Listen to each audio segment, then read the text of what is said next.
Hello, and welcome to the Everyday Leader Podcast, a place for those of us who take the bull by the horns and lead the heck out of our everyday lives.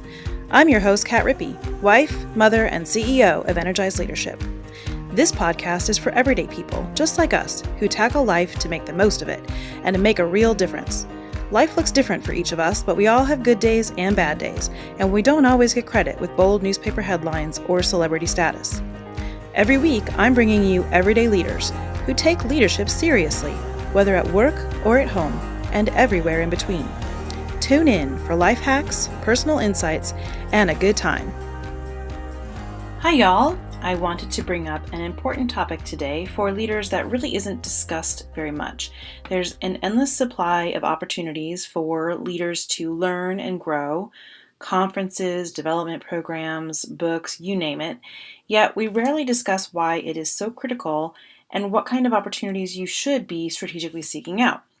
Many times, an organization or a leader selects a development program or opportunity and sends people through. Well, that's great, and if that happens to you, you should absolutely go if it's relevant. But what leaders don't often do is strategically seek out opportunities to learn and grow that are relevant and of interest for where you are going. Well, friends, your development is your fuel. It really is what's going to get you where you're going. So you want to make sure you're putting the right fuel in your tank, right? Particularly since you do not have all the time in the world to spend learning and growing. You're too busy doing. So let's talk about how the heck you go about creating a plan that works for you. Well, the first place you're going to want to start is really getting to know yourself better. And there's so many benefits to knowing yourself better all the way around, right? The better you know yourself, the better you can help others interact with you, the more you can leverage what you know about yourself to increase the effectiveness of your team, develop better dynamics between individuals and relationships, communicate more, get the needs that you have met so that you can be a better version of yourself, etc. But what I really want you to do in thinking about your own development is strongly consider what your strengths are. So what are you naturally great at? What are the things that you do easily and with great interest? Also consider what are your career intentions. So hopefully you are mindful of the fact that you're in a place now that you won't be in a number of years and that you're wanting to grow in your career. And then thinking about what are your intentions with your current gig. So in the role that you have right now, what kinds of intentions do you have for that? What is worth focusing on to be the best that you can be in your current gig? And then also, what can you focus on right now that will help you with your longer term goals? So it's really about making a plan that's oriented to now and where you are at the moment, as well as a plan that's really meant for your longer term intentions, your longer term goals. So it's looking at now, but also looking at later. And I don't think we do that frequently enough. We really get kind of hung up in where we are at the moment. So your plan should be really overly focused on your areas of strength.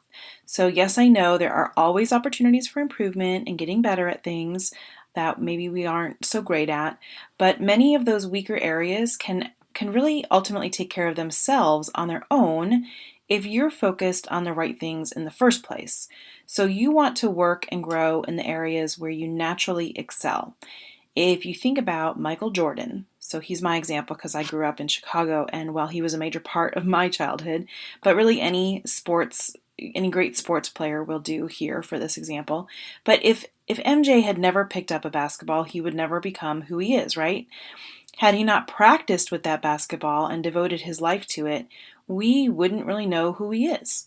So what is your basketball? Really determine what is that thing or things for you that you bring to the table. And it doesn't have to be an object, right? It can definitely be more of a value or more of a soft skill or something like that. Your plan should also focus on things that you need to do in order to be great at what you do, like the basketball, right? If basketball is your thing, what are the things that you need to be able to do or to get out of your way in order to be great at that basketball.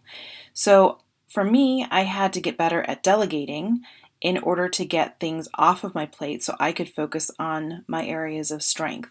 Well, this wasn't really a simple matter of just giving it to someone else. First, I had to find the right people. And I say people because it's not really usually one person, right?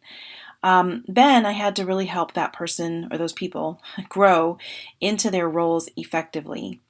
And then finally, I was able to start really depending on them, and I could really let go of the things that were getting in my way.